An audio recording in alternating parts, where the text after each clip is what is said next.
Gracias te damos. Bueno, amados, estamos de nuevo en este fin de semana eh, en la serie en la cual estamos compartiendo. Hemos preparado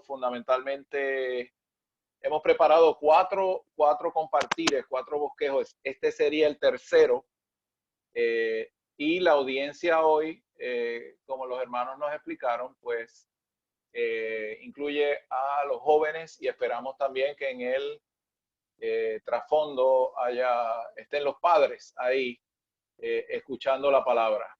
Este compartir hoy, que sería el tercero en esta serie para el área de Lima, debe tener a los jóvenes al frente y a los padres en las sillas de atrás. Estoy hablando obviamente virtualmente porque no podemos estar todos juntos físicamente en un sitio. El mensaje de mañana se invierte el orden. Los padres tienen que estar al frente y los jóvenes detrás.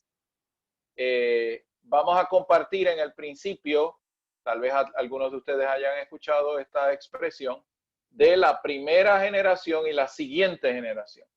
La primera generación y la siguiente generación. Entre hoy y mañana confiamos y oramos al Señor para que podamos ver algo de este asunto, de la relación que existe entre la primera generación y la segunda generación, de cara a la venida del Señor y de cara a lo que compartimos el fin de semana pasado como nuestra responsabilidad dispensacional para ser un factor de cambio que pueda traer de vuelta al Señor, que pueda traer de vuelta al Señor. Esa es la responsabilidad de los santos queridos en las iglesias locales, esa es la responsabilidad que tenemos en el recobro del Señor. Y dentro de esa responsabilidad, en los compartires anteriores, pues enfatizamos 3 puntos prácticos. Número 1, la propagación del Evangelio del Reino como señal del fin de la era. Estamos en Mateo 24. Número 2, el pastorear, el apacentar con amor y con ternura dentro de la casa del Señor, dando alimento a tiempo. Desarrollamos mucho ese asunto que tiene que ver con la necesidad de estar compenetrados para que la iglesia se edifique en amor. Es decir, usted no puede edificar, nutrir, cuidar, pastorear lo que usted no ama. Así que este segundo énfasis, así como el de la proclamación del Evangelio del Reino, tiene que ver con la gente que está fuera, el cuidar y apacentar internamente, teniendo la vida y el vivir unánime, corporativo, que tiene esa capacidad, es un asunto para dentro de la casa. Y vimos allí que la palabra en griego que se utilizó para referirse a casa en Mateo 24:45 es terapeia. Y dijimos que cuando nos estamos nutriendo, cuando estamos nutriendo a los santos, llevando a cabo nuestra función en amor para la edificación de la iglesia, hay terapeia. La palabra en griego terapeia significa impartirnos salud, salud los unos a los otros. Las iglesias locales deben ser casas de terapeia, donde impartimos al Dios triuno como salud. En griego, la palabra lo mismo significa salvación que sanidad, es la palabra zozo, zozo. Así que estamos aquí esta tarde y mañana en el principio de sociarnos mutuamente en la casa del Señor para que la palabra del Señor nos alumbre, nos sane, nos nutra, nos despierte, nos calibre, nos ayude a fijar nuestro corazón en el Señor. Y la tercera responsabilidad de la cual hablamos la semana pasada fue el ministerio de la oración. El ministerio de oración, de intercesión con acciones de gracias y súplicas en el principio de Filipenses 4, Colosenses 3, Efesios capítulo 6, verso 18, orando para que la voluntad del Señor se haga en la tierra y nosotros podamos ser un canal filtro de doble vía, donde vamos al Señor para inquirir con Él qué es lo que está en su corazón y convertir la revelación y el alumbrar que Él nos trae de lo que está en su corazón y sus sentimientos, convertirlo en oración para que la voluntad del cielo se haga en la tierra. En el segundo mensaje hicimos un recorrido a través del libro de Apocalipsis para presentar y llegar a Apocalipsis capítulo 8 y dejar claramente establecido este tercer punto, que es mucho de la carga.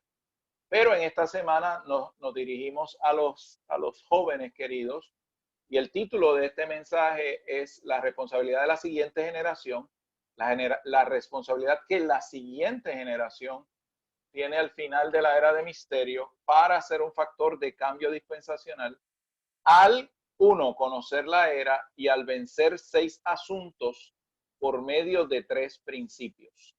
Como dijimos, en esta compartir, los jóvenes están en la silla del frente, los padres están, y los servidores y el resto de los hermanos están en las sillas de atrás. Esta es una palabra que va directamente a los jóvenes. Y queremos utilizar el contexto, como ya les dijimos, de la primera y segunda generación. Primera y segunda generación. Si la primera generación no cumple su responsabilidad, la segunda generación no se puede preparar. No puede ser motivada, no puede ser cuidada, no puede ser pastoreada para que lleve a cabo la consumación de la era. Por eso usamos ahí de versículo de introducción Génesis 7:7.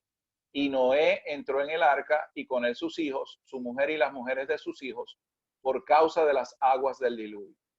Nosotros sabemos que este momento de los días de Noé es un momento de cambio dispensacional.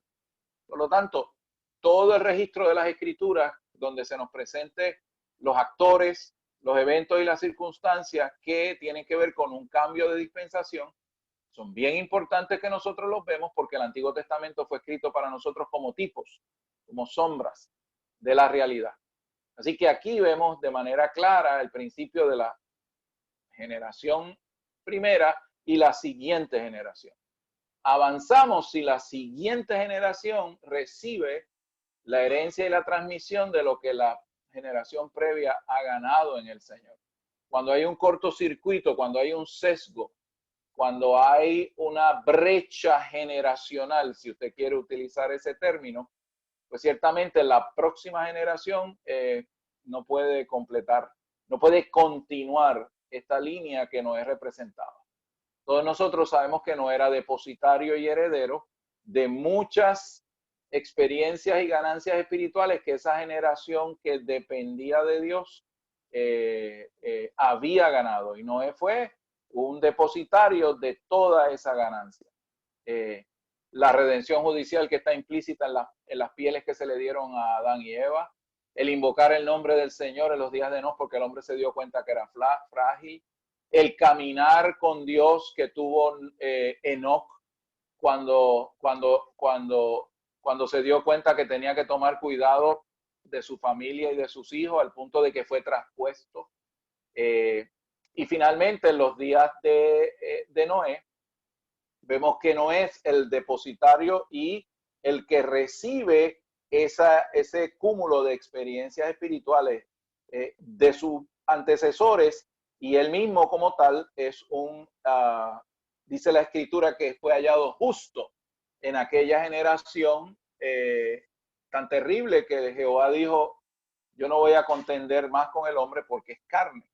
Así que por causa de la determinación y del juicio del Señor, a Noé le corresponde el llamado de edificar un arca como un instrumento de transferencia para la siguiente era, para la próxima era. Y eso es muy importante, porque Noé, por su edad y por su situación con su esposa, yo no creo que estuviera trepado en un hangar trabajando en el tercer piso del arca.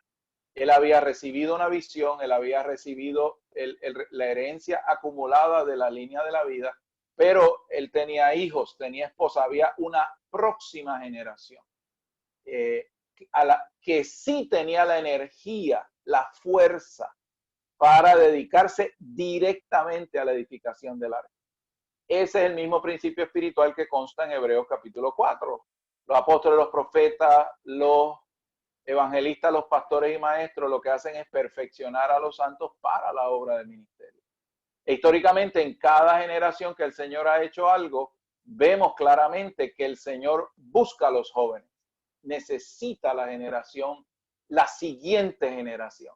pero la siguiente generación es preparada, cuidada, amada, preservada, entrenada por la generación previa. Ellos tienen la energía, ellos tienen la fuerza, ellos tienen la pasión y el corazón para ejecutar, pero son cubiertos y cuidados por la generación anterior. Este es un principio muy crítico y por lo tanto es un principio que va a ser atacado por Satanás con todo lo que tiene para tratar de producir la brecha generacional.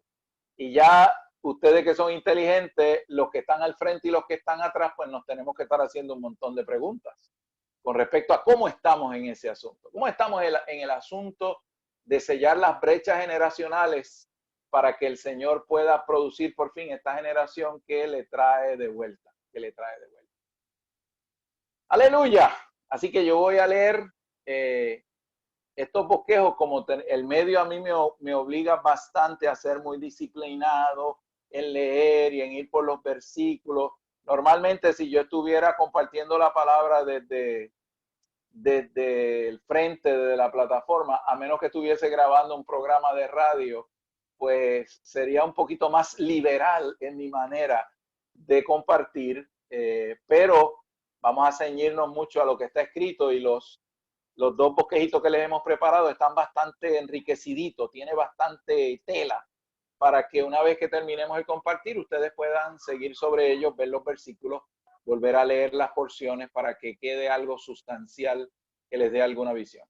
Vamos a ver entonces la carga para los muchachos. Dice aquí, el énfasis del hablar presente del Señor es la necesidad de la experiencia de vida. Necesitamos experimentar Zoe, necesitamos experimentar la vida divina para experimentar la salvación orgánica que nos santifica disposicionalmente para que nos podamos compenetrar y tener la realidad del cuerpo de Cristo entre nosotros. Sin eso, pues realmente el Señor no puede llevar a cabo su propósito. Sigue aquí diciendo, sin embargo, la experiencia de vida es para la edificación del cuerpo de Cristo, preparación de la novia y la manifestación del reino. Recuerden ustedes que ese ha sido un pie forzado, esa es nuestra responsabilidad, esa es la necesidad dispensacional hoy, eso es lo que el Señor necesita hoy y es una constante en cada uno de los 4 bosquejitos. Un factor motivador para la vida y la propagación de la vida es la venida del Señor. Parte del efecto adormecedor del narcótico de la cara actual del cosmos satánico es vivir sin tener conciencia del tiempo en que vivimos. Cuando yo conocí al Señor hace unos meses atrás, en octubre del año 1971, 2 o 3 meses atrás, que yo era jovencito, ahí un poco menos joven ahora. En aquel tiempo, hace 48 años, mi generación, como lo hemos compartido en otros lugares y en otros contextos, nosotros vivíamos con la conciencia y la expectativa de que el Señor podía llegar mañana. Eso caracterizó y dinamizó nuestro vivir. Nosotros vivíamos de cara a la venida, vivíamos nuestra vida de cristiana de cara a que el Señor puede venir en cualquier momento. Y eso obviamente nos llevó a consagrarnos, a amar al Señor, a predicar el Evangelio. Muchas cosas de las cuales la expectativa de la venida del Señor era un factor motivador muy poderoso. Mucha gente, la pandemia que estamos experimentando en el mundo, los tomó por sorpresa. Mucha gente, sobre todo los que dicen, no, el Señor Cristo no viene, es una superstición, eso no viene. Y aún muchos cristianos que estaban durmiendo profundamente en su búsqueda espiritual se han quedado sorprendidos. De hecho, me he encontrado con muchas personas que no meramente están sorprendidas, están en pánico, porque nunca habían tenido una experiencia del calibre de una pandemia, donde ya hay casi 3 millones de contaminados, los números aumentan más o menos en muchos países, pero esto obviamente es un evento que nuestra generación pues no tiene un precedente. Pero decir que las pandemias y que las pestes no han existido en los pasados 2000 años es un error. Ha habido muchas pandemias, la última significativa fue del año 1918 al 20, como hablábamos. Y fue un evento con las mismas características que las que tenemos hoy. Así que yo no quiero llenar de superstición ni ponerme a utilizar. Este mensaje no es para decirme, No es para decirles a ustedes, estamos bajo la pandemia, tienen que arrepentirse y buscar de Cristo. No, nosotros no estamos en esa movida. Nosotros simplemente reconocemos que hay un evento histórico significativo que bajo el cuarto sello, que es el sello que tiene que ver con el caballo que representa la muerte, ahí está la palabra peste, y que hay pandemias y que estos eventos son parte de la historia de la era de misterio, que es la era de la iglesia, pero no le asignamos un significado supersticioso ni nada por el estilo. ¿Por qué razón? Porque conocemos la palabra profética más segura y sabemos qué es lo que está pasando y qué es lo que va a pasar. Y sencillamente esto no nos lleva a pánico, esto lo que nos lleva es a considerarnos delante del Señor. Así que, jóvenes queridos, este es un buen entorno. ¿Para qué? Para que nosotros vayamos al Señor. Ahora que estamos más encerraditos, estamos más libres, para considerar este hablar y cualquier otro hablar que usted reciba en la línea de la necesidad que el Señor tiene. Pero no hay duda de que esta era, una de sus características es que es una dormilona.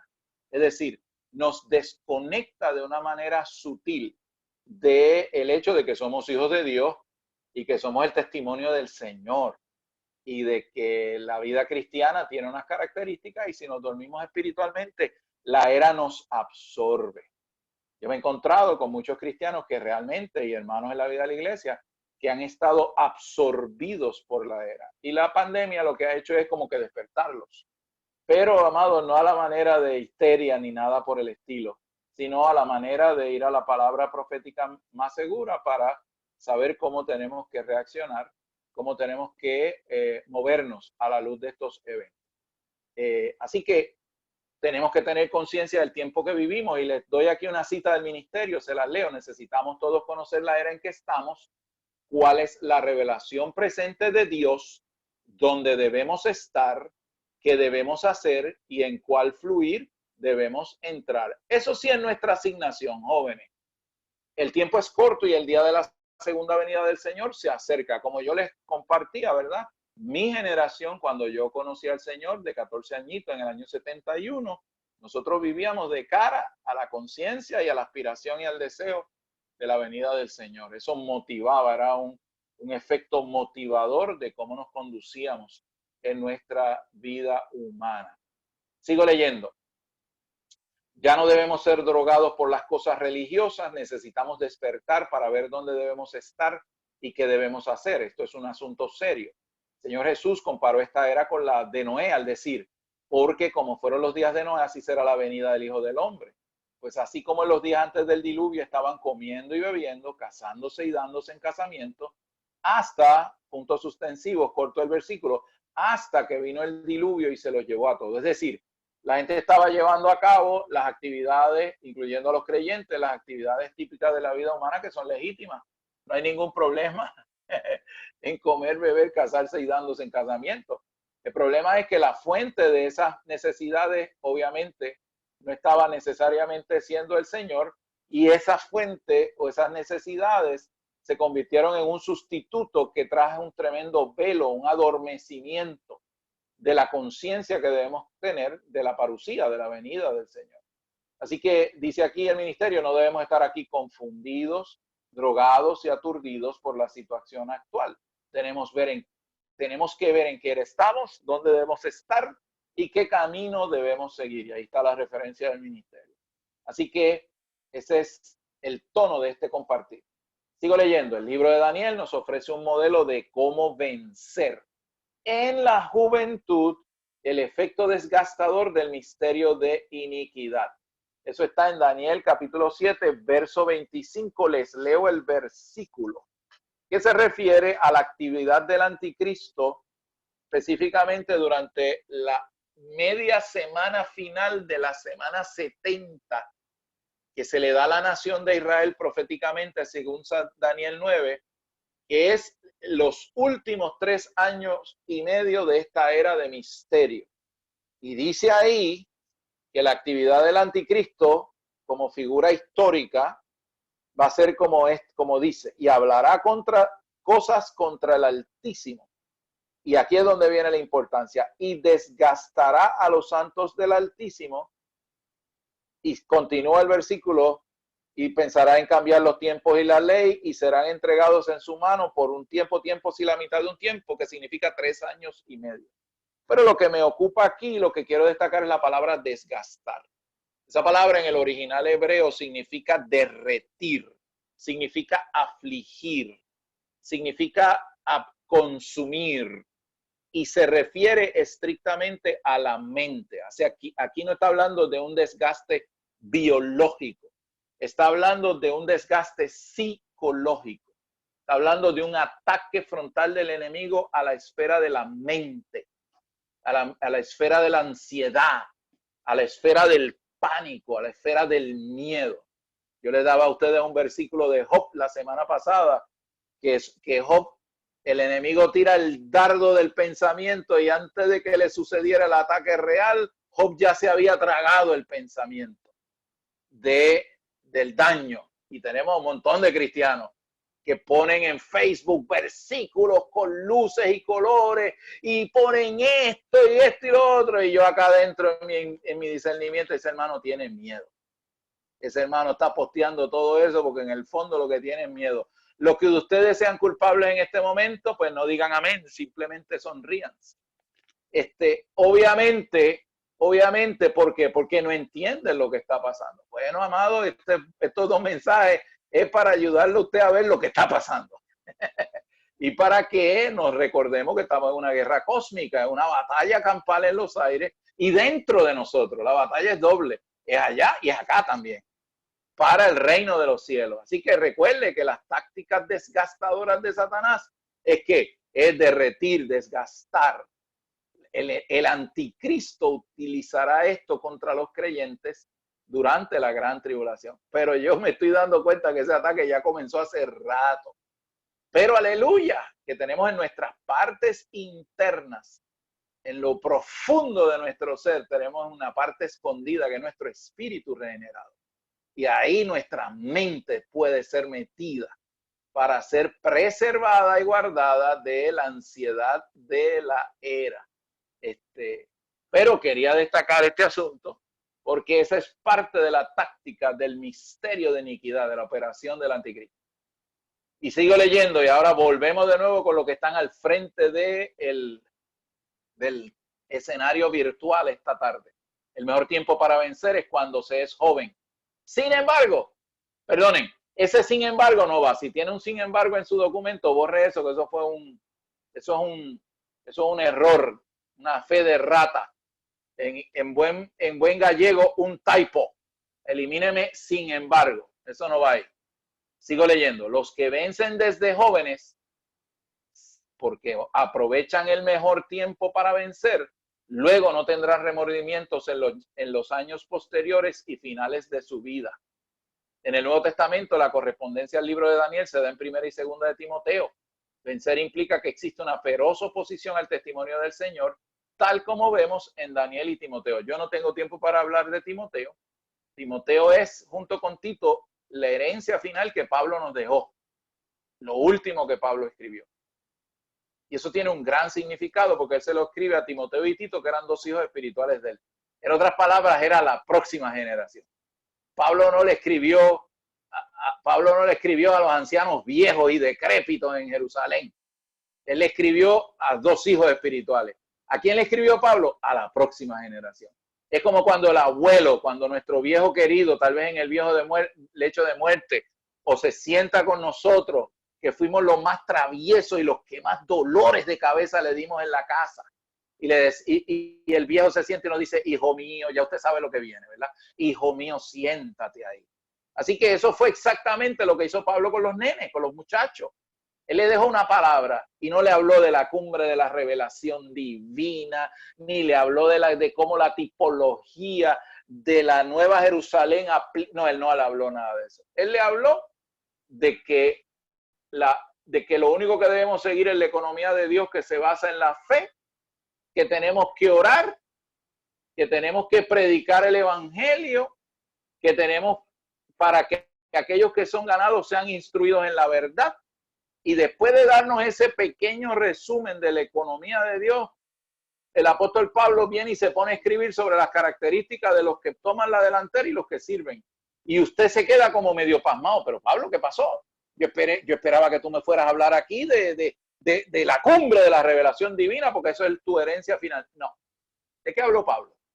Pablo habló de las características de los Dios hombres, de las características del vivir de aquellos que viven en la realidad del cuerpo de Cristo. Como uno de la generación previa, pasándole su legado a la próxima generación. ¿Qué es lo que significa eso? Que si no levantamos en el recobro del Señor una generación, Timoteo, Tito, no levantamos una generación que haya sido inspirada, pastoreada, cuidada, y eso viene en el mensaje de mañana, por la generación previa, en el día de mañana, amados, no tenemos recobro. O no tenemos recobro tan puro como se nos puso en las manos. ¿Entienden la necesidad? ¿Ven la relación entre la anterior y la próxima generación? Eso está también claramente contenido en el libro de Daniel y en el libro de Timoteo. Con eso terminó Pablo su ministerio. ¿Qué clase de personas en nuestro testimonio personal, en nuestra vida, debemos ser para que exista un recobro puro y para que nuestros jóvenes no meramente estén escuchando de nosotros dándoles mensajes, sino que sean fomentados, motivados por el vivir de la generación previa para voluntariamente darle consentimiento al Señor para seguir ese modelo, esa vida, ese modelo de vida. Por eso Pablo dejó escrito Timoteo y Tito. Y en el libro de Daniel vemos algo en la misma línea, pero de una manera interesante. Sigo leyendo el próximo párrafo. En el caso de Daniel y sus compañeros, es obvio que la sociedad, la nación como un todo, es decir, la nación de Israel, se degradó a tal punto que la palabra que Moisés le había profetizado al pueblo de Israel sobre la maldición de perder la tierra y ser llevados cautivos se cumplió. La palabra profética sobre las maldiciones que le dio Moisés al pueblo de Israel se cumplió, se degradaron al punto la nación en que fueron llevados ¿qué? Cautivos a Babilonia. Si perdemos la tierra, ya usted sabe que no se puede edificar ni la casa ni la ciudad. Perder la tierra nos imposibilita de cumplir el propósito eterno de Dios, en otras palabras. Sin embargo, así como los hijos de Noé tuvieron en su casa y su familia un modelo justo a seguir. Recuerden, Génesis 7:7. Y aunque no hay registro en la Biblia de quiénes eran y cómo las familias de Daniel y sus compañeros les criaron, formaron y educaron, es muy obvio que estas familias anónimas a nosotros hicieron un trabajo vencedor como la primera generación. ¿Por qué lo sabemos?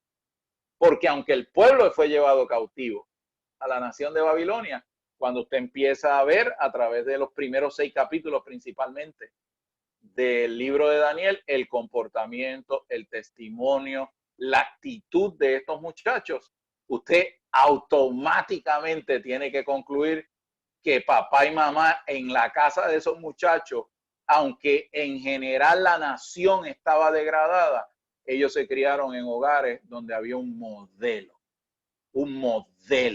sólido que llevó a estos jóvenes en varias ocasiones, no solamente a cuestionar y a retar a Nabucodonosor, sino a decirle a Nabucodonosor, nuestro Dios nos guardará, y si no nos guarda y morimos, como quiera, tú sabes que nosotros no vamos a adorarte, ni vamos a adorar los ídolos de tu tierra. Es decir, el testimonio de ellos, aunque es el de ellos, exalta y levanta hasta lo sumo y nos prueba más allá de toda duda razonable que la generación previa, sus padres y los que los criaron y los educaron y los formaron, hicieron el mejor trabajo de la primera generación. Y hermano, en ese momento histórico, de donde único pendía el testimonio del Señor en la tierra para Jehová poder decir que eres Señor del cielo y de la tierra, pendía de Daniel y sus compañeros, si somos técnicos.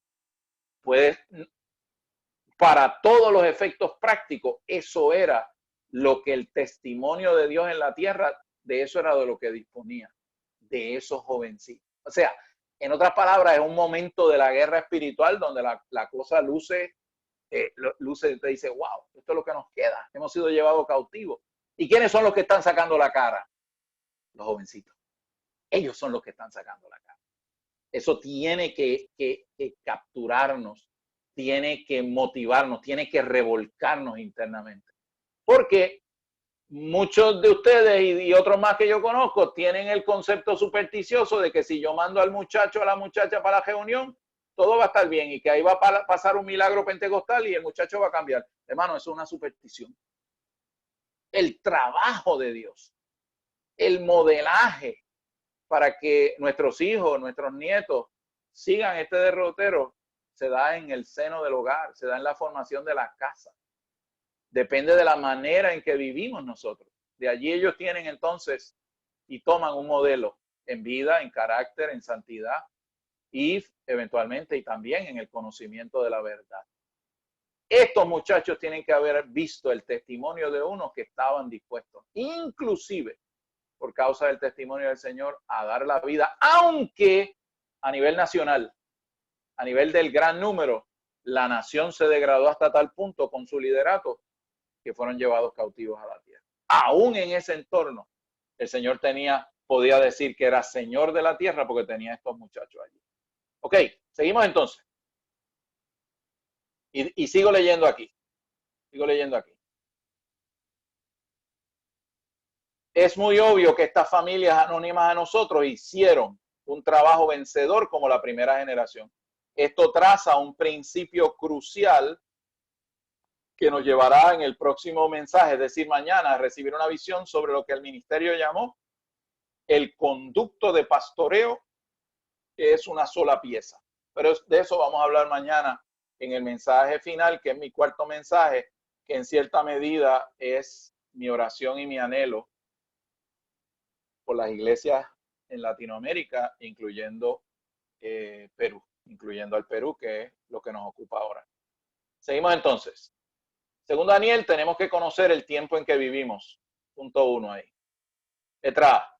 Primera de Crónicas 2, 12, 32. Estos son versículos de esos buenos que podemos extraer de la Escritura para enfatizar la carga. De los hijos de Isaacar, hombres capaces en discernir los tiempos para saber qué debía hacer Israel. El principio de este versículo es que si no sabemos lo que está pasando, si no conocemos por dónde Dios se está moviendo, si no entendemos la palabra profética más segura, estamos trabajando a tientas. Pero aleluya que estamos bajo este ministerio. Sabemos lo que está pasando y tenemos un trazado claro en la palabra profética y sabemos cuál es nuestra responsabilidad. Si nos vamos a Mateo 24, que le hemos estado dando duro desde la semana pasada, allí en ese capítulo 24 hemos expuesto de Mateo 24, el versículo 14, el 15, el 16, el 45, ahora vamos para el 3. Dice que en Mateo 24, 3, los muchachos, los nenes, los discípulos, aquellos que el Señor compenetró por 3 años y medio, los muchachos le preguntan al Señor, ¿cuándo serán estas cosas? ¿Y cuáles serán las señales de tu venida? Porque el Señor les dice, ustedes ven ese templo que ustedes me enseñaron, no quedará piedra sobre piedra. Así que ese es el comienzo del capítulo 24. ¿Cuáles serán estos eventos? ¿Y cuáles serán las señales de tus venidas? Más adelante, le damos rapidito, Mateo 24, 32, el Señor le revela que cuando la higuera con sus ramas enternezca y sus hojas broten, eso es indicativo que el tiempo del final de la era se acerca. Proféticamente sabemos que la nación de Israel fue llevada cautiva, fue llevada distribuida a través de la tierra por los pasados 2000 años, durante lo que la Biblia llama el tiempo de los gentiles. Y sabemos que en el año 70, durante la guerra judía, aunque fueron más del año 70, el Imperio Romano destruyó Jerusalén y toda la rebelión judía fue sofocada y finalmente el pueblo de Israel fue diseminado, fue echado a través de toda la tierra. Y eso es la famosa historia del Sefarad, la historia de en el caso del mundo español, la historia de cómo los judíos han sido dispersos por toda la tierra. Tan es así, hermano. Yo me di un lujo, esto es un paréntesis y continuamos el mensaje. Yo tenía una curiosidad tremenda de conocer cuál era mi constitución genética y me hice un autorregalo de hacer la prueba esta de la saliva para saber cuál es mi herencia. Hermano, descubrí que tengo un 2% de judío. Así que si me vienen a buscar por ser judío, ya usted sabe, tenía un 2% de judío. De toda mi herencia de allá, de Galicia y de Castilla y de la Ibérica y de todo lo que traigo en los genes, tengo un 2% de judíos. ¿Por qué razón?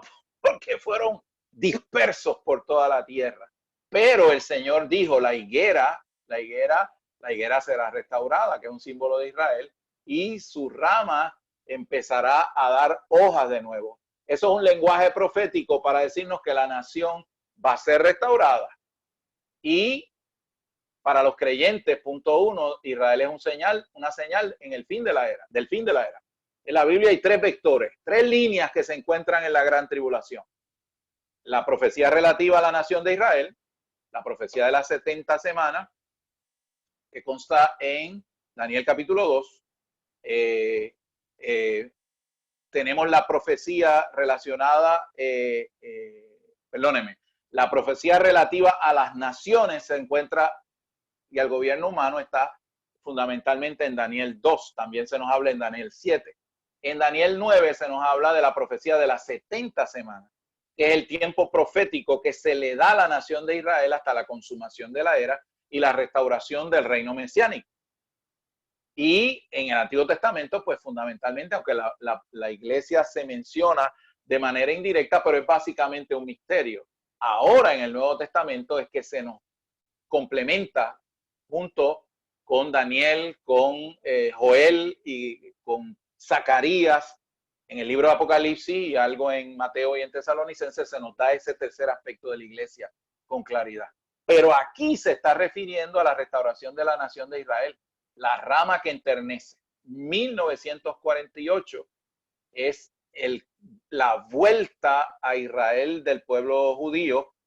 No es que no hubiese allí, sino que por medio de unos procesos históricos mundiales impresionantes que incluyen la Segunda Guerra Mundial y otras cosas que no vienen al caso aquí, en el año 48, la nación de Israel fue reconocida por las Naciones Unidas después de todo este periodo impresionante de 2500 años.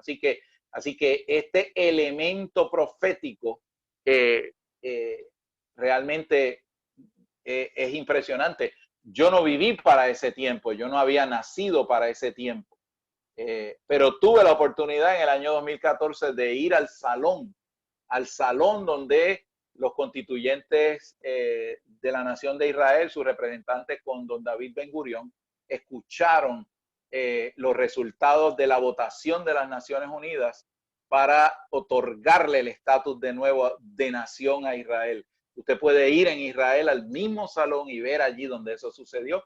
Y nosotros nos emocionamos cuando estuvimos allí por la importancia profética de que era el cumplimiento de esto que está aquí. Después dice el versículo, las hojas que brotan. En 1967, y ahí yo sí vivía, jóvenes. Yo tenía 10 añitos. Yo pude ver, aunque no es como hoy día, ¿verdad? Que lo vemos al segundo. Pero yo pude ver el resultado de la guerra de los 6 días, donde Israel estaba rodeado por todas las naciones árabes.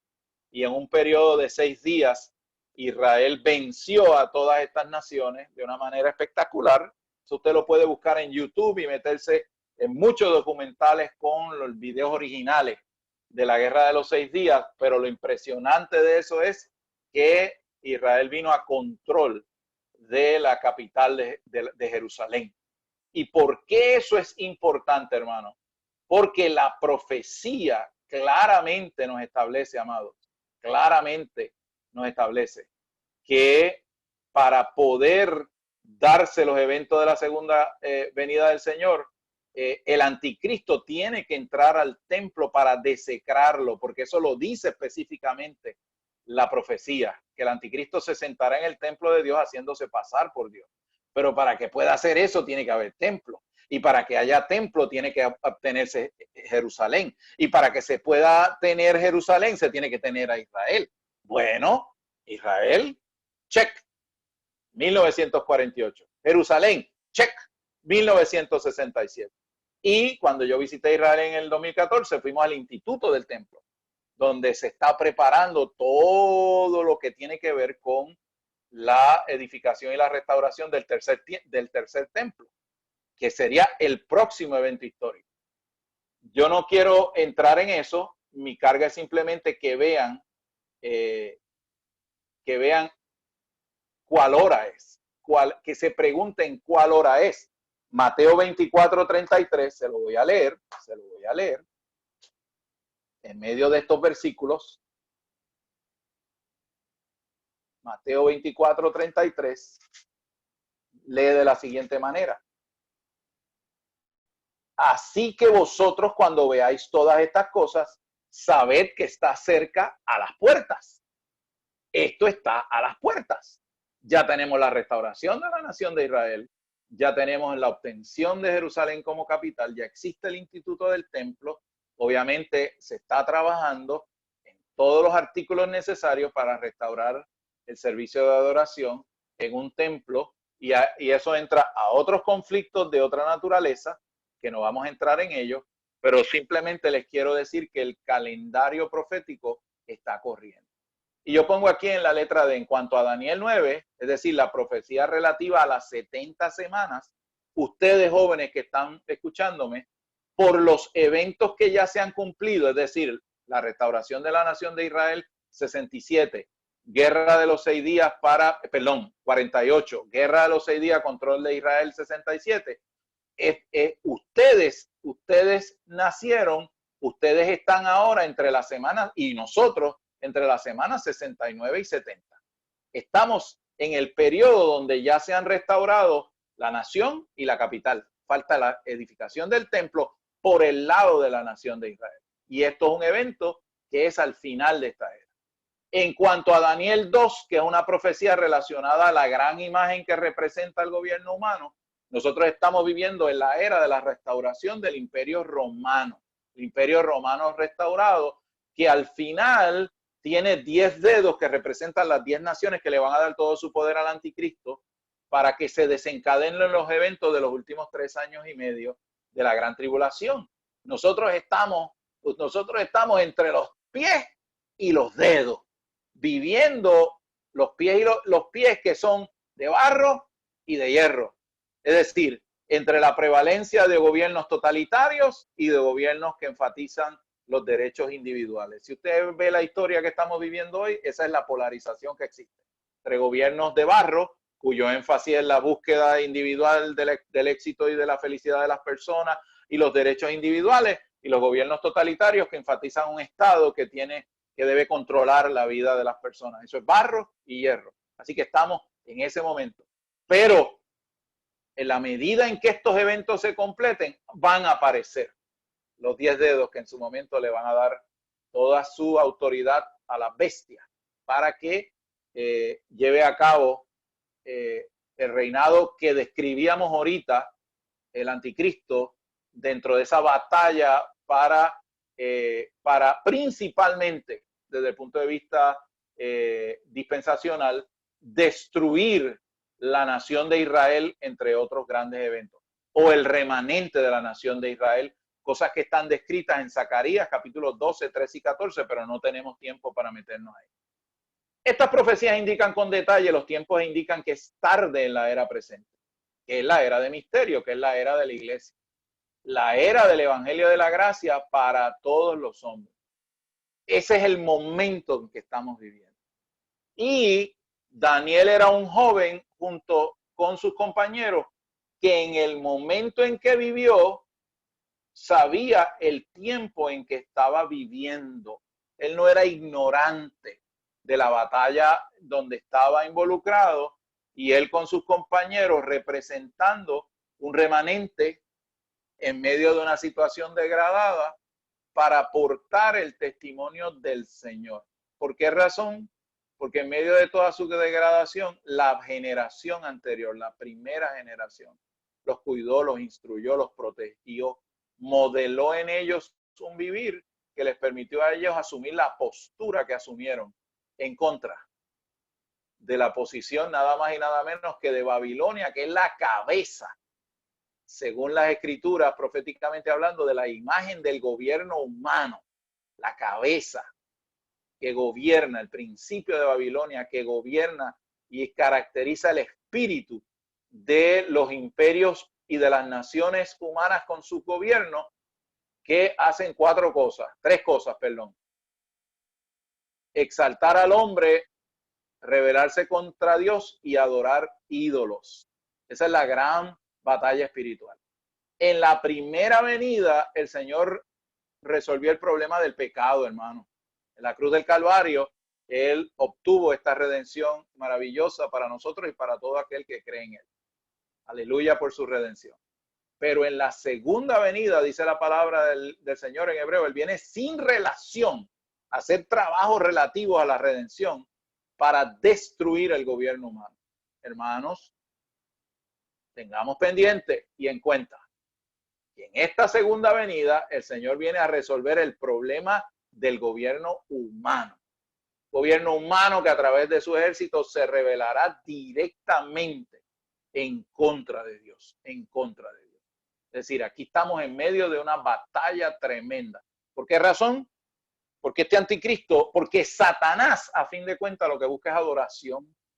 Cuando el Señor fue tentado por él en Mateo capítulo 4, lo primero que le dijo Satanás al Señor fue: yo te daré todas estas cosas si tú postrado me adorares. Este tipo lo que está buscando es adoración. Y el final y la esencia de nuestra vida es a quién adoramos. Pero Satanás no se presenta directamente. En la gran tribulación se presentará a través de un individuo y habrá que adorar la imagen y la imagen de esta bestia. No se presenta de una manera obvia, ¿verdad que no? Con rayos así, con un cuerno. Él utiliza el entorno, el cosmos, para que nosotros de manera indirecta le adoremos y seamos usurpados por él.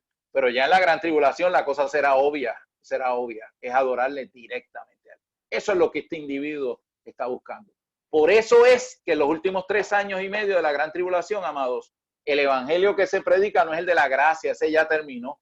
Se predica el evangelio eterno, donde cuando usted escucha el contenido de ese evangelio, que durante los últimos 3 años y medio, cuando está el ministerio de Moisés y Elías, que son los 2 testigos, el contenido del evangelio es: temed a Dios y dadle gloria, porque la hora de su juicio ha llegado. Adorad a aquel que hizo los cielos y la tierra. En otras palabras, al final, ¿cuál es el issue? ¿Cuál es el asunto final? ¿A quién adoramos? Y los vencedores tardíos en Apocalipsis 15 son mártires precisamente porque no adoran a la bestia y a su imagen. Ellos van a entrar a ser vencedores durante el reino milenial porque van a ser martirizados, porque ellos no van a adorar esta bestia. ¿Y eso a dónde nos trae? A Daniel. Nos mete de cabeza para ver cómo en estos primeros 6 capítulos estos muchachos, estos jovencitos vencieron, y no solamente vencieron, sino en el principio del remanente representaron a toda la nación de Israel, que había caído en tal vergüenza por causa de su degradación. Qué linda es la palabra del Señor, hermano.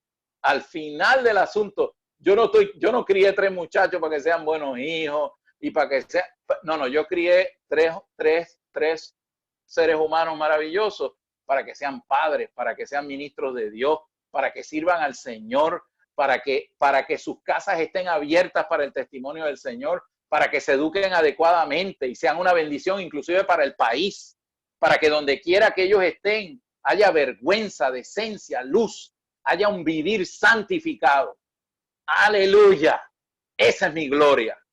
Si ellos van a ser preservados, el mero hecho de vivir de esa manera va a causar que las tinieblas se revuelquen en contra de ellos. No lo tienen que buscar. Pero si vemos el ejemplo de estos muchachos, nos daremos cuenta que ellos le dieron todo al Señor. Y aún a riesgo de su vida, ellos solamente se mantuvieron adorando al Dios del cielo. Ellos cumplieron el principio del evangelio eterno. Señor Jesús, aún poniendo su vida sobre las rayas. Y el Señor, jóvenes queridos, tiene que ganar en ustedes una generación así. Ok, vamos a ver rápidamente, y mi exhortación es que se metan en el bosquejo de... Yo le voy a pedir, amados, que se metan en el bosquejo de Daniel, porque eso es un clásico de clásicos. Esta versión recobro, wow. Yo les voy a sugerir que utilicen el bosquejo de Daniel y se vayan a través del bosquejito que está como parte de el libro de Daniel y lo disfruten, y a la luz del bosquejo vayan viendo los puntos. Pero estos primeros 6 capítulos resume 6 cosas particulares que ellos enfrentaron como parte de la estrategia y arreglo del cosmos satánico para que Satanás, para que ellos adoraran a Satanás. De eso es de lo que estamos hablando, que es lo mismo que va a suceder en la segunda mitad de la semana 70, por la cual el único evangelio que se le predica a la gente para que no reciba la marca de la bestia es temer a Dios y darle gloria, porque Él es el único creador que creó los cielos y la tierra. Ese es el mensaje más básico, que como creyentes e hijos de Dios, es lo más básico. ¿A quién adoramos? Y aunque sea el costo de nuestra vida, hermano, si hemos tenido esta visión, al único que adoramos es a nuestro Padre Dios y al Señor Jesucristo. Él es Dios. Él es digno de ser adorado. Y por causa de eso hubo mártires. Va a haber mártires en la gran tribulación, pero serán vencedores tardíos. Van directamente a ser correyes juntamente con Cristo y serán parte de la novia guerrera que descenderá con el Señor el último día de la gran tribulación para destruir los ejércitos de los gobiernos humanos que se han rebelado directamente en contra del Señor. Jóvenes, yo quiero estar ahí. Yo quiero ser un vencedor y yo quiero estar ahí. Yo quiero estar ahí. Yo quiero estar ahí. Por eso que tenemos que vencer en estos 6 asuntos. Yo sé que algunos de los muchachos, probablemente en Escuela de la Verdad, en algún mensaje que alguien le ha dicho, ha tocado algunos de estos puntos. Yo simplemente quiero hacer unos pequeños comentarios, porque son muchos, para después repasar 3 principios de cómo podemos vencer la era, de cómo podemos vencer los engaños y sutilezas que nos llevan finalmente a adorar al que no debemos adorar. Número 1. Y yo pongo aquí, perdónenme, jóvenes, de los cuales ellos vencieron, pero donde tú ya puedes estar derrotado. Así que tenemos que examinarnos delante del Señor.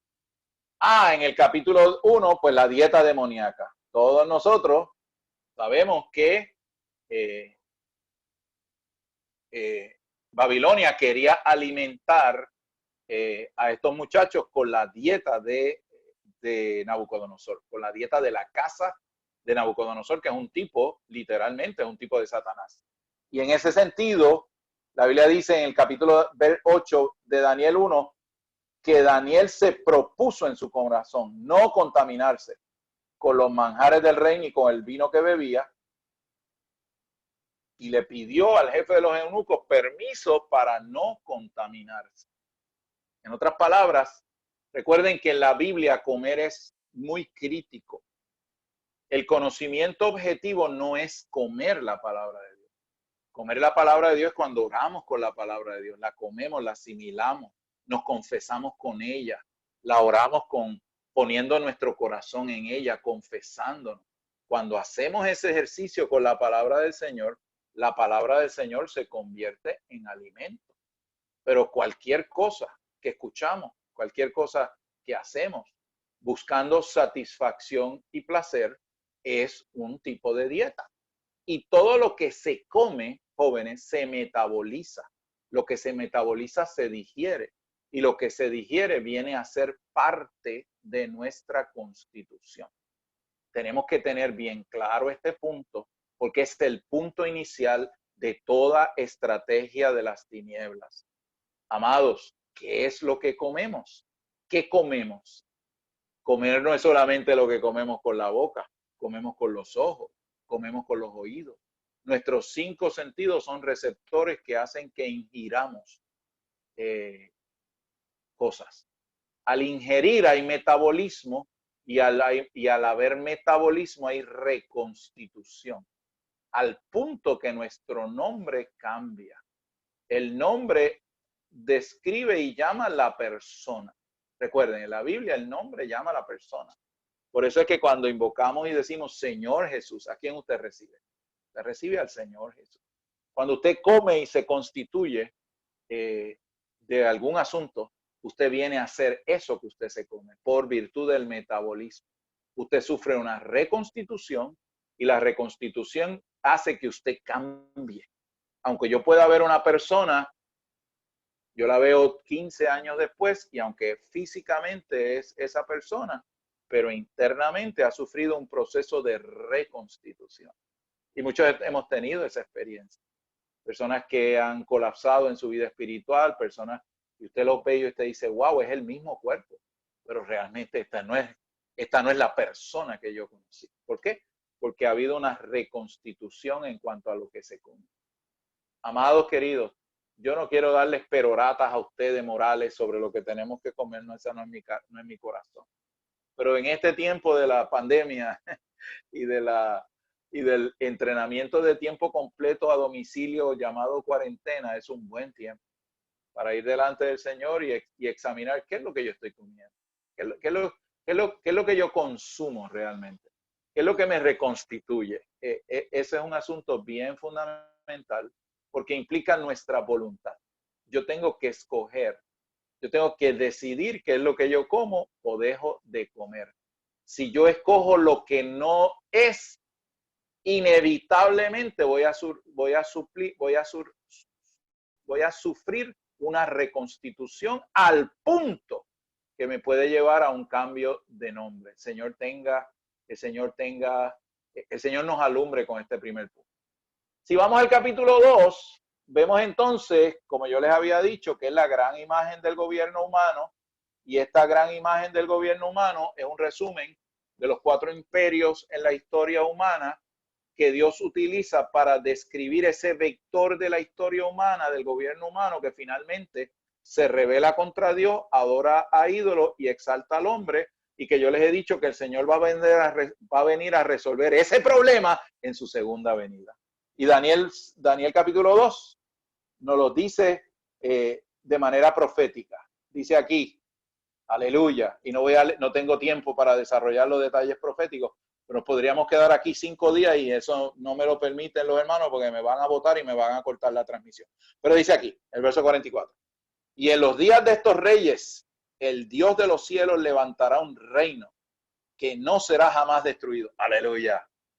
Cuyo reinado no será dejado a otro pueblo. Este reino desmenuzará y consumirá a todos estos reinos y permanecerá para siempre.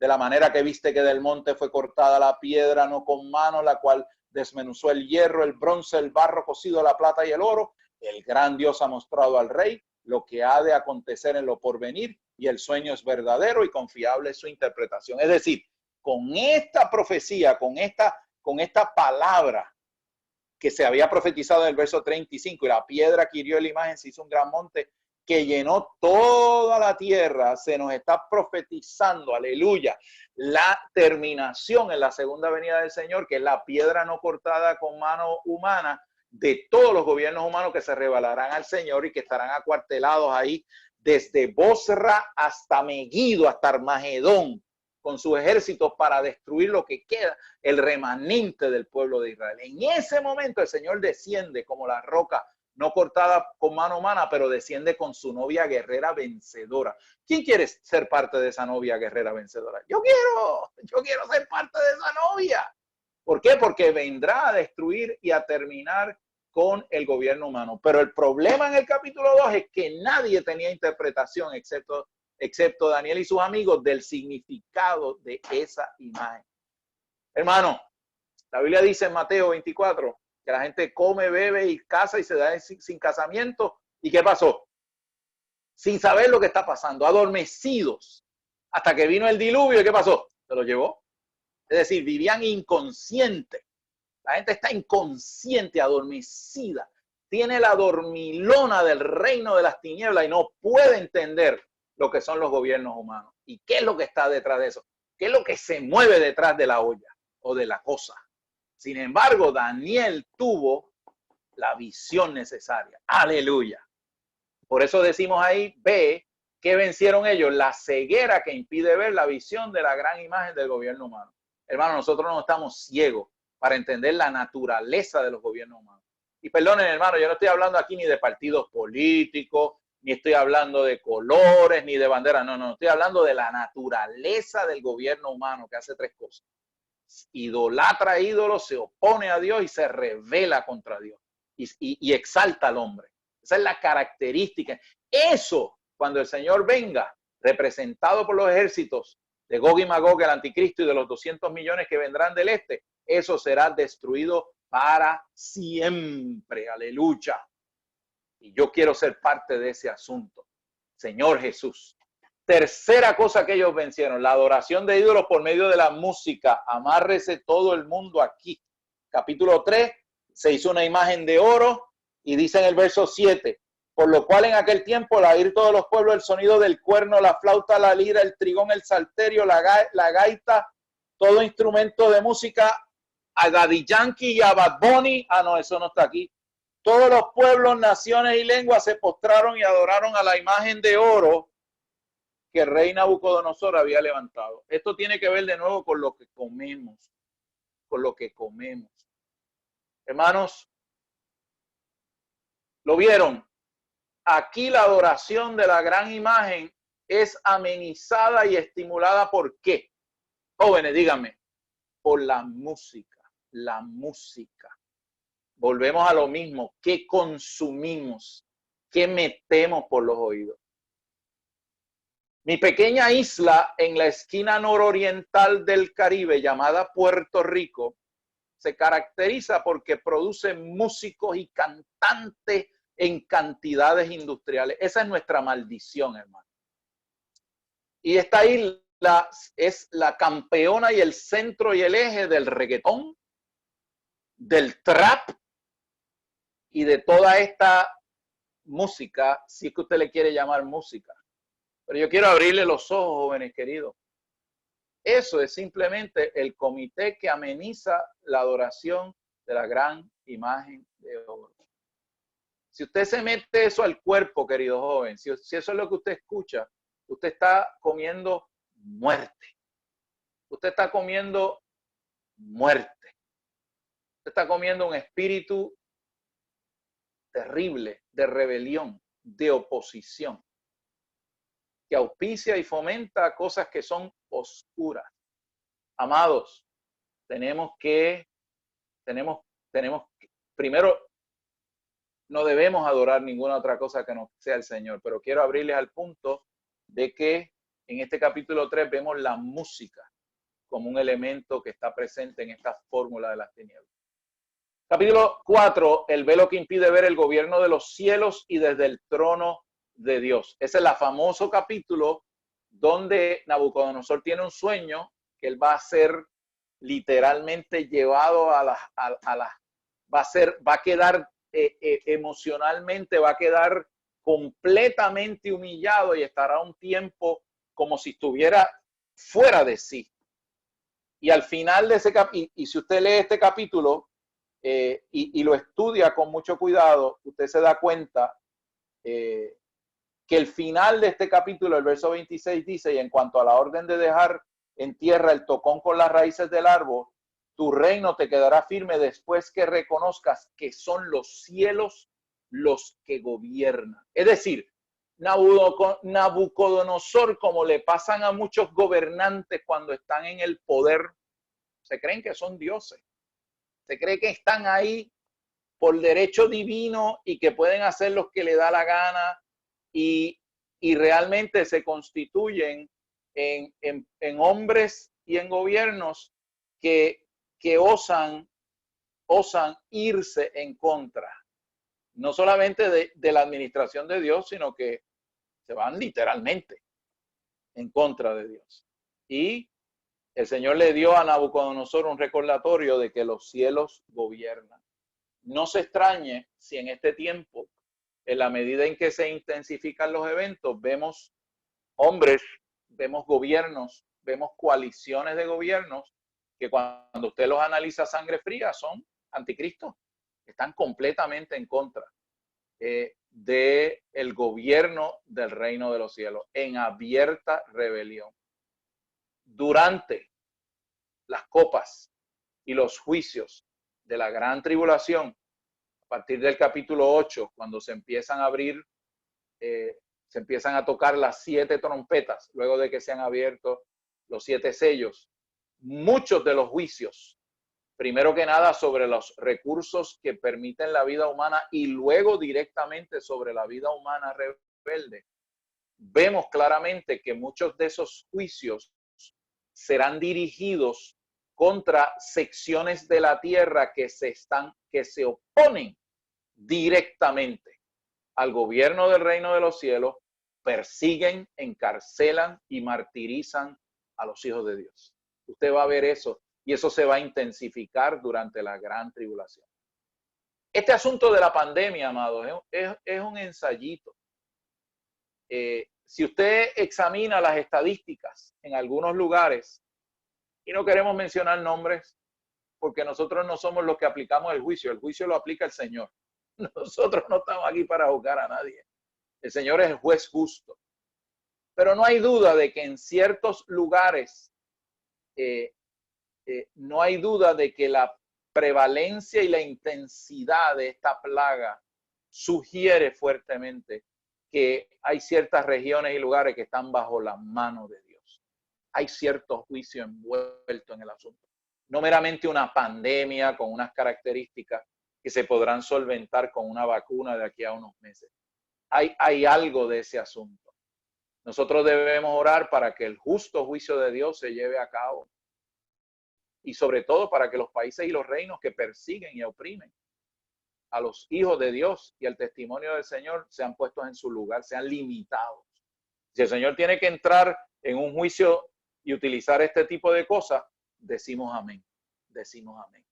Señor está calificado para hacer eso, porque ustedes y yo, hermanos, estamos aquí en Zoom y nos podemos quejar porque no podemos salir y esto y lo otro y wow, el artritis se me activa porque no puedo caminar por la plaza. Hermano, hay hermanos dando su vida, su sangre. En muchos lugares de la tierra, pues son mártires, son perseguidos, viven de día en día dando testimonio de Cristo conforme lo que han visto, a expensas y a sabiendas de que pueden ser atacados y muertos como sucede regularmente. Hermano, nosotros no estamos pasando nada, realmente en un sentido. Así que recordémonos que también los cielos gobiernan y que el Señor tiene todo el derecho para hacer juicio sobre los gobiernos y naciones que se oponen a su nombre y sobre todo que persiguen y dañan a los hijos de Dios. Hermano, los hijos de Dios se reúnan o no con nosotros. Los hijos de Dios, los que invocan el nombre del Señor. Así que debemos ver este asunto. 5 es la famosa fiesta de Belsasar, donde le salieron las letrecitas en el muro. ¿Se recuerdan? ¿Verdad que sí? Donde se le dijo, esta noche mismo, mijo, te quitan el reino. Pero en ese capítulo 5 de Daniel, ustedes saben que usaron los vasos del templo para beber y emborracharse y para montar allí el fiestón. Y en medio de eso apareció la escritura en el muro y la madre de Belsasar, las madres son sabias, ¿eh? Siempre las madres vienen a sacar al muchacho del enredo donde está metido. Y la madre dijo, bueno, yo conozco un muchacho que tiene el espíritu de los dioses santos. Yo creo que ese muchacho puede interpretar lo que dice ahí, mijo. Así que manda a buscarlo porque te conviene. Lo que pasa es que cuando lo fue a buscar, en un sentido no le convino, porque ya estaba predeterminado que él habría de ser eliminado del reino esa noche. Pero el contexto no es meramente que había un Daniel que podía interpretar la señal escrita en el muro. El contexto es el libertinaje utilizando los vasos del templo, es decir, ofendiendo directamente el testimonio de la santidad del Señor y fue juzgado, Así que recordemos ese punto, queridos jóvenes. ¿Dónde nos metemos? ¿Qué hacemos? Hermanos, Dios es santo. Cuando yo conocí al Señor en el año 71, esa fue una de las primeras cosas que yo entré a mi joven equipo de vida cristiana. Dios es santo. Y como Dios es santo, hay sitios donde yo no me meto. Hay cosas que ya yo no digo. Hay cosas que ya yo no hago. No porque me dijeron que me tengo que portar bien, sino porque este Señor me enamoró y me capturó. Y me habló. y me lavó. Y yo pude tener conciencia de esta vida santa. Y eso, por eso que estoy aquí después de 48 años. Porque este Señor nos preservó y nos llevó a desarrollar una conciencia de que Él es santo. Y de que hay cosas donde no hay que orar mucho. Lo que hay es que salir corriendo de allí. Huye, dice Pablo. Pablo no es muy espiritual, y no, porque si tú oras y tú sabes, el Señor te va a... No, Pablo no dijo eso. Sal corriendo de ahí. Huye de las pasiones. Con los que de corazón puro invocan al Señor. Y el capítulo 6, la estratagema de prohibir la adoración de Dios por parte del gobierno. Mírelo ahí. Los compañeros de Daniel allí, que lo que querían era verle rodar su cuello, se establece un edicto con toda la intención, porque sabían que Daniel era uno que adoraba al Señor y que oraba 3 veces al día. Y le hicieron, no sé cómo dicen en Perú, pero en Puerto Rico decimos, le hicieron el rancho, le hicieron la camita, se confabularon para que Daniel mismo cayera en la trampa. Y tan pronto David dice que se metía 3 veces al día, fueron allá donde el cuento a decirle, mira que este hace esto. Señor Jesús. Así que, ¿qué vemos aquí? Vemos aquí entonces acciones, la estratagema de prohibir la adoración a Dios por parte del gobierno establecido. Así que no nos sorprendamos de nada. Ya hay creyentes en muchos lugares donde el gobierno persigue a los creyentes por adorar al Señor. Ahora, si vemos en nuestros países ese tipo de sabor y de tendencia, no se sorprenda, no se sorprenda. Ya lo tenía ahí en Daniel 6, ya conocemos la palabra profética. No tenemos que estar ignorantes de estas cosas y salir como una gallina loca. Mira para allá que esta gente, mira lo que quieren hacer. Hermano, no pierda la saliva haciendo eso. Simplemente oremos 3 veces al día. Señor, ata al enemigo. Señor, ata al enemigo en nuestra región. Detén al maligno en este asunto y en este otro asunto. Amados, tenemos que trascender las cosas externas y comenzar a orar conforme a esta visión que nos permite ver lo que está detrás de la actividad humana, de los últimos aleteos de los gobiernos humanos que se oponen a Dios, adoran ídolos y exaltan al hombre, tratando de quitar todo lo que tenga que ver con Dios y de darle la gloria a Dios de toda la actividad humana. Esa es una batalla espiritual que tenemos que pelear, no hablando ni posteando en Facebook que si este presidente es un bandido. No haga eso, hermano, porque puede haber un montón de cristianos que piensen que ese presidente no es un bandido, nada. No se etiquete, simplemente haga como Daniel 3 veces al día, diariamente. Señor, a mí no me importa el color, lo que yo he discernido es lo que está detrás. Echa eso abajo, Señor. Señor, no permitas que esa situación se levante.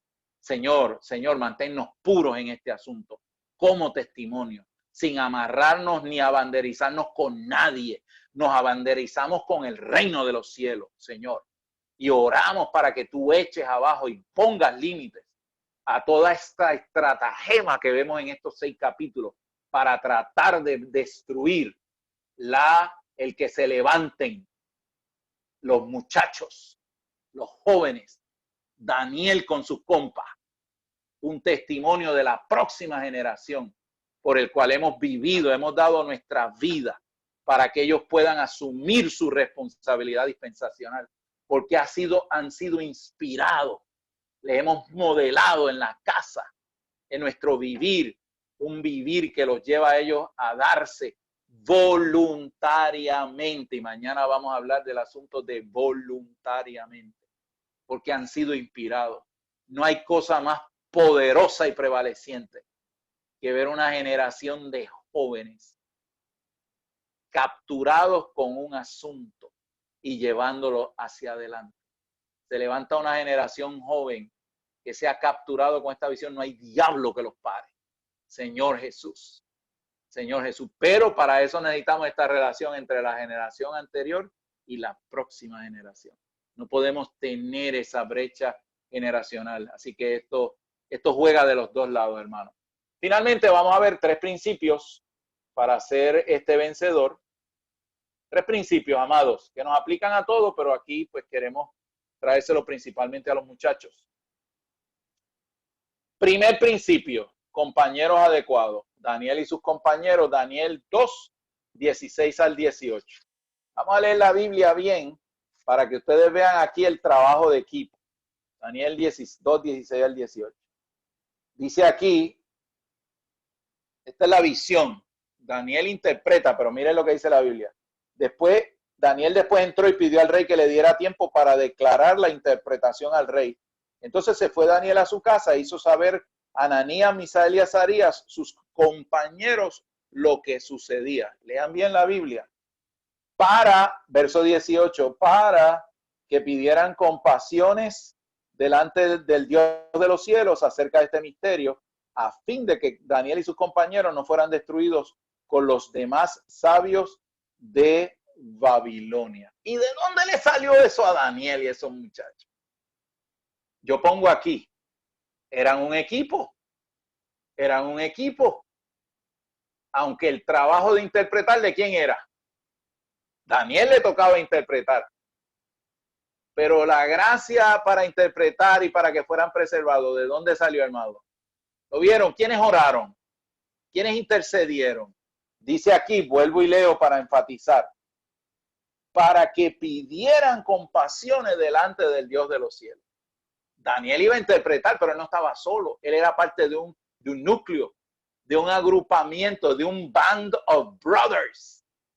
Eran los compas, estaban juntos, se criaron juntos, la familia los guardaron juntos y juntos operaron durante ese periodo terrible. Daniel era el que tenía que interpretar, pero ¿quiénes intercedieron? ¿Quiénes intercedieron? ¿Quiénes oraron? ¿Quiénes pidieron? El núcleo, los muchachos, estamos todos juntos en esto. ¿Quién sea el portavoz? Bueno, el que el Dios le dio la gracia, pero aquí todos participamos. Yo quiero, jóvenes, que ustedes marquen esa palabra en su Biblia y pongan ahí, en inglés Band of Brothers se refiere a una serie de la Segunda Guerra Mundial de un batallón de soldados que pelearon juntos y durante toda la guerra hasta que vencieron. Se aprendieron a amar, se aprendieron a querer, se aprendieron a cuidarse los unos a los otros. Y eso permitió que pudieran llegar victoriosos al final de la guerra. Recuérdense de ese primer principio. Los compañeros adecuados. Recuerden, es Daniel y sus compañeros. Daniel interpreta, pero nosotros oramos.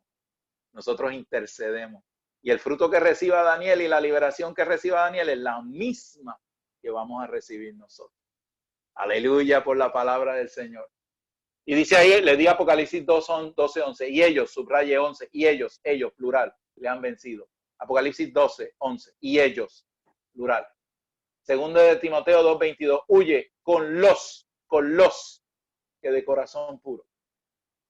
Nos juntamos con los compas, ¿para qué? ¿Para meternos donde no nos... No, al revés, para huir. Nos estimulamos y nos guardamos los unos a los otros. Cuando yo estuve en la universidad, válgame Dios, en mi licenciatura hace unas cuantas lunas, éramos un grupo, un bonche grande de universitarios, en mi alma mater, Universidad de Puerto Rico en San Juan. Yo no sé cuántos éramos, un 50 o 60. Estábamos en el campo, nos reuníamos juntos, orábamos juntos, caminábamos juntos, predicábamos el evangelio juntos, nos guardábamos juntos. Glorioso, nos preservamos juntos. Y al final, después de algunos años, algunos hasta siguieron viviendo juntos, casados, se casaron. Yo fui uno de ellos. Me casé con una querida hermana allí. Y ahora soy papá, soy abuelo también, tengo 4 nietos. Aleluya. Y esa generación va a ser mejor que la mía. Señor Jesús, en el nombre del Señor. Señor, fuimos guardados juntos. Nos amamos juntos, nos cuidamos juntos, nos respetamos juntos. Y algunos hasta se casaron. Algunos, no todos, algunos. Gloria al Señor. Entre ellos mismos. Señor, danos este corazón puro para darte la mejor generación. Segundo principio, tener y usar su espíritu excelente. Esto yo creo que ustedes lo han escuchado 5.458.324 veces, pero se lo repito. Daniel capítulo 5, verso 12. Por cuanto en él, esto es en Daniel, al cual el rey puso por nombre Belsasar, se halló un excelente espíritu. Conocimiento y perspicacia, interpretación de sueños, declaración de enigmas y resolución de problemas. Ese hombre tenía el package completo. Pero ¿de dónde sale eso? Su espíritu excelente. Amados, tenemos un espíritu excelente. ¿Quién mora en nuestro espíritu? El esoántropos, el hombre interior. ¿Sabe? En nuestro espíritu ahí está Cristo. No solamente un espíritu, está Cristo. Por eso en 2 Timoteo 1:7, Pablo le dice a Timoteo, no seas gallina, no seas cobarde. Tienes en tu espíritu un hombre interior. Y ese hombre interior tiene poder, amor y cordura. Poder para tu voluntad, para que escojas por el Señor. Amor para saturar tu emoción con el amor de Él. Y mente sobria. Tengas una mente sobria que se forje en la tuya. La persona de este hombre interior que está en nuestro espíritu está ahí para reconstruir nuestras partes internas. Por lo tanto, podemos tener todo eso que dice el versículo. ¿Por qué? Porque nuestras facultades son restauradas, recobradas, energizadas, elevadas por medio de este hombre interior que está en nuestro espíritu, que hace que nuestro espíritu sea excelente. Aleluya. Les doy ahí también Efesios 3:18, con poder en el hombre interior por el espíritu. Seamos fortalecidos con poder, ¿en dónde? El hombre interior por el espíritu. La palabra griega para hombre interior es esoántropos. Tenemos un hombre en nuestro espíritu. Muchos cristianos dicen, yo tengo el espíritu santo en mi espíritu para tener vida y paz y para estar gozoso. Yo le quiero dar este descubrimiento esta tarde y se lo quiero decir 1.000 millones de veces.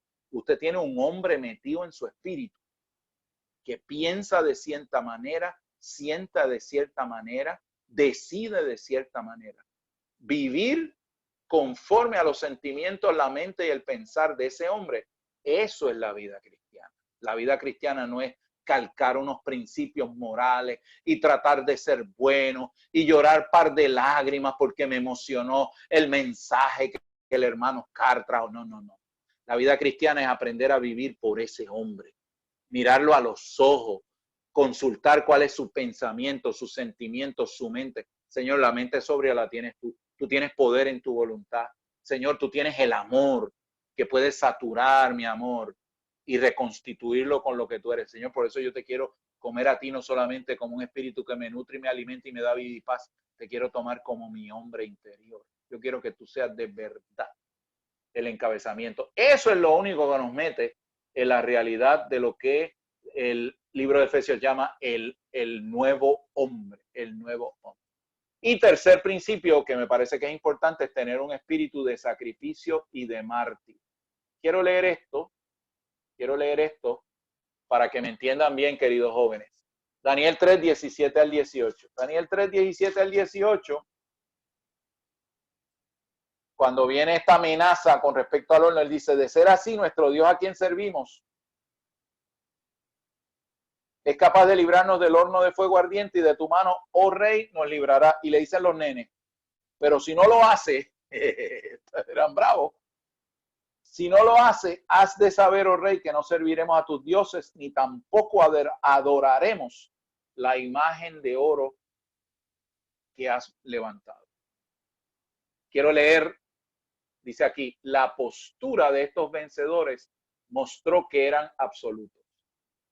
Jóvenes, si nosotros no tenemos valores absolutos en la vida, por los cuales estamos dispuestos inclusive a dar nuestra vida es una superficialidad. Nuestra vida realmente no tiene mucho peso, ¿cierto? Si somos como una veleta, pues yo pienso lo que piensan los que veo hoy. ¿Tú crees que eso está bien? Pues eso está bien.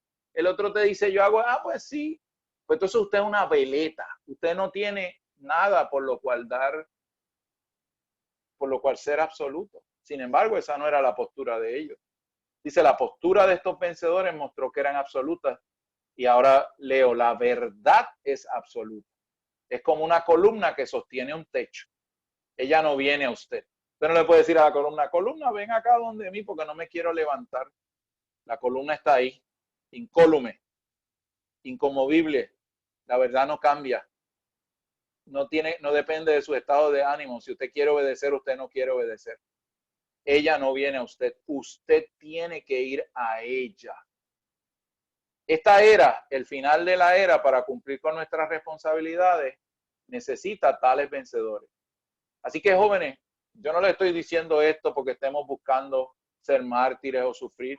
No, no busque eso. Pero tanto Daniel como Timoteo muestran que cuando somos uno, somos absolutos, con la necesidad y con la verdad, experimentaremos persecución y oposición. Y ese ha sido, desde que yo conozco al Señor, mi música de fondo de mi vida cristiana, por las posturas que hemos tenido que asumir absolutas a la luz de la visión que hemos recibido, nos ha ganado persecución y oposición, a veces más, a veces menos, en el ámbito profesional, en muchos ambientes. Realmente, nosotros no tenemos que decir que somos cristianos para que en la atmósfera espiritual los demonios y los ángeles caídos sepan cuando entramos a algún sitio que estamos marcados con la vida divina. Ellos saben lo que nosotros somos. Y si usted está regenerado, donde quiera que usted se meta, los demonios y los espíritus y los ángeles caídos saben su contenido y lo que usted es. Daniel 10, 5 al 7. Voy a quedarme ahí, pues ya vamos un poquito pasado de tiempo. Daniel 10, 5 al 7. Alcé mis ojos y miré, y aquí un varón vestido de lino cuyos lomos estaban ceñidos con oro fino de Ufaz.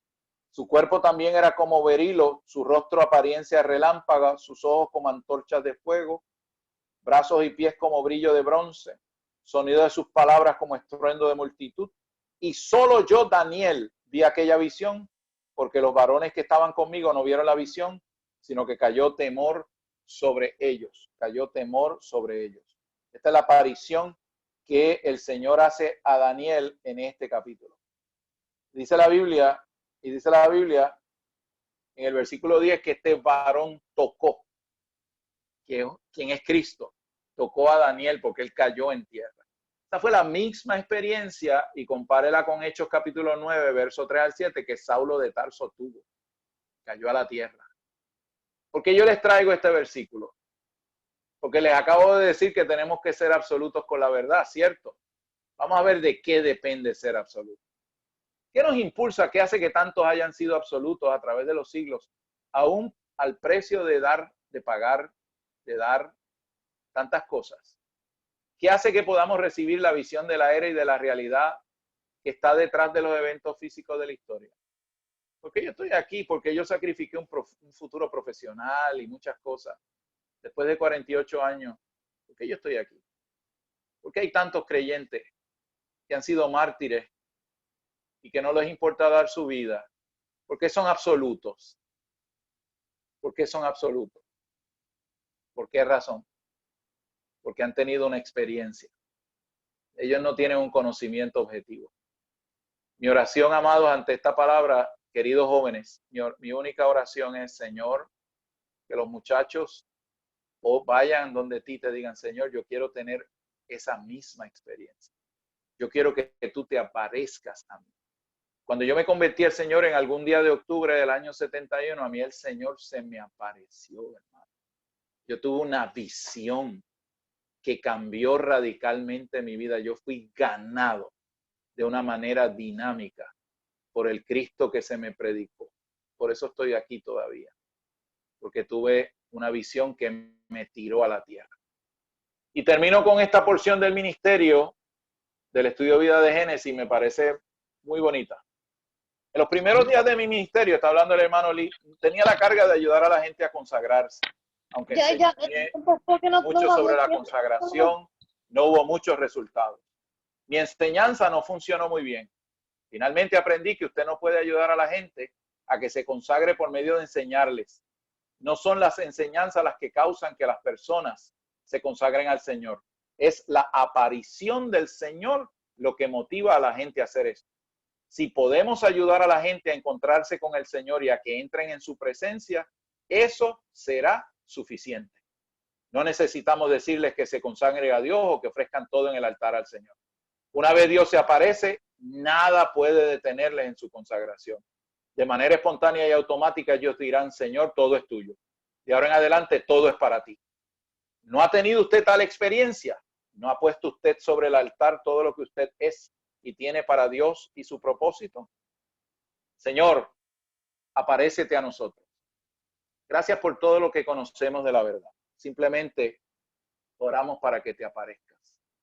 Queremos tener un encuentro contigo. Queremos utilizar los días de la pandemia y de la cuarentena y del aislamiento para pedirte este asunto. Señor, aparécete a nosotros. Queremos tener una experiencia que nos cambie internamente y que nos lleven a darte el permiso, Señor, para que tú hagas con nosotros un pueblo, Señor, que pelea y que lucha y que está dispuesto inclusive a dar la vida por algo que tiene peso eterno, Señor. Queremos ser tales, queremos tener tal convicción. Gánanos de esta manera, Señor. Queremos decirte que te amamos. Amén. Bueno, toma un poquito más de tiempo, lo termino aquí, le paso la bola a los hermanos que están allá en la coordinación de la transmisión. Amén. Amén.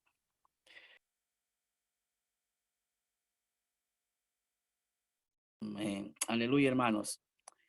Gracias, Señor, por esta palabra. En realidad nos ha refrescado. Y ahora vamos nosotros a pasar a hacer grupos. En los grupos vamos a tener un tiempo de 15 minutos. Todos van a pasar en forma automática, esperen en la pantalla. Van a pasar a hacer grupos. En los grupos esperamos que podamos disfrutar todo lo que hemos escuchado hasta ahora. Amén, hermanos. Entonces esperemos, por favor, en una forma paciente. Los grupos van a ser puestos en automático.